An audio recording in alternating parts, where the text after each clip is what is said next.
Angel, sinabi mo nga na mas challenge ka sa mga action. Galing mo mag-host, ah. Thank you. Minsan lang to, para sa'yo, of course. And I'm so excited because I get to know more about you, hearing from you.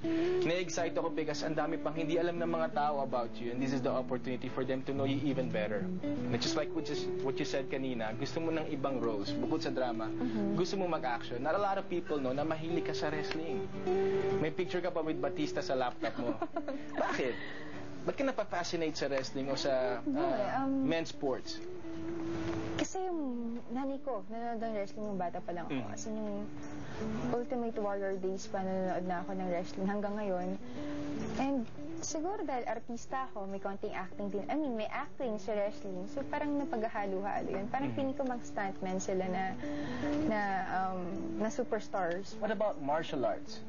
Yeah, Muay Thai, pag may time, hindi na ganun ka-regular. Pero pag may time. I'm sure a lot of us would like to know anong sports mo, anong, kumbaga, cardio mo, anong training mo. Kasi, guys, you know, before we started doing Lobo, medyo coming from London, medyo si Angel, mataba, kasi sobrang stress. Yun, I didn't want it to come from me. So you were so affected na medyo nag-gain ka. And then after a few months, look at you now. Wow. I mean, anong ginawa mong training? Kasi of course, ladies would like to know anong regimen mo, kumbaga. Hindi ko alam eh. Siguro nakatulong din yung fasting natin. And nag-exercise talaga. Exercise. Anong daily diet mo? Ginaya kita, nag-try ko mag-no rice pero nauwi ako sa pisong kanin. Ang pisong kanin po yung ganito kakurampot na na kanin na kinakain ko tuwing kumakain ako. You are also an entrepreneur, a businesswoman. Paano ka napasok na dito naman sa fashion designing? Nag-business ako kasi gusto kong magkaroon ng, of course, hindi naman permanente itong trabaho added natin, income. Diba? And added income din. And gusto kong lagyan ng personal touch. Where do you get your designs? Di ba nagpunta ka pa in London to take up a course in fashion designing?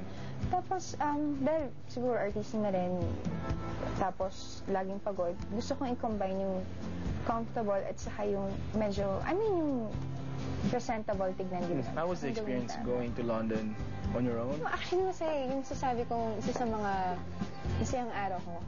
Mag-aaral ka lang, tapos, na-appreciate ko pag napapansin ka ng mga tao kasi sabihin gusto ka nila, so thank you doon. Pero minsan na kasi ang sarap yung normal lang, yung ganyan. So hindi ka nag-enjoy sa, of course, yung influence na meron ka bilang artista, of course, the perks na binibigay sa atin? Masaya ako na natutuwa sa akin yung mga tao, medyo special treatment, ganyan. Pero ayoko yung mas mataas ako sa'yo. So never mo iligay sa utak mo na... Hate ko yun talaga. Ayoko nung may level-level. So pantay-pantay. Pantay-pantay. Naging film producer ka pa? How was this? Pinuduce mo yung Angels. Anong nakain mo at nag-produce ka ng movie? Hindi nga, tanong ko nga yung sarili ko na nakain ko ba't nag-produce ako. Kasi alam ko na hindi ako kikita eh. Lesson learned. Yung experience ko, gawin mo lang kung anong gusto mong gawin, di ba? Hindi naman pera-pera yung hindi mo naman madadala sa heaven yung pag may nangyari sa'yo, di ba? Gawin mo lang kung anong tama, kung anong ikakasaya mo, kung anong hindi mo makakatulong ka sa ibang tao, di ba? Huwag kang susuko talaga. Gusto mong mag-direct? Isip ko yun eh. Gusto nga lang parang mas masarap kasi maging artista, di ba? Ang hirap, pag nakita ko sila Direk Cathy na ang hirap ng ginagawa. Kasi sila yung captain ng ship natin eh. Lahat ng problema sa kanila. Depende kung sa mood nila, kung ano magiging mood ng buong production, di ba? Ang hirap eh. Pero inisip ko yun eh. Baka. Pero kung papipiliin ako, mas gusto kong maging artista. Of course, sino pa mga gusto mo makasama? Ang dami pa. Ang daming magagaling na artista. Lalo na dito sa ABS-CBN din. And sana mabigyan din ako ng chance to mag-exlam. Sir Agamula, ganyan, si John Lloyd, siyempre si Miss Claudine Barreto, saka si Miss Julian Santos, na ang galing naman talaga umarte.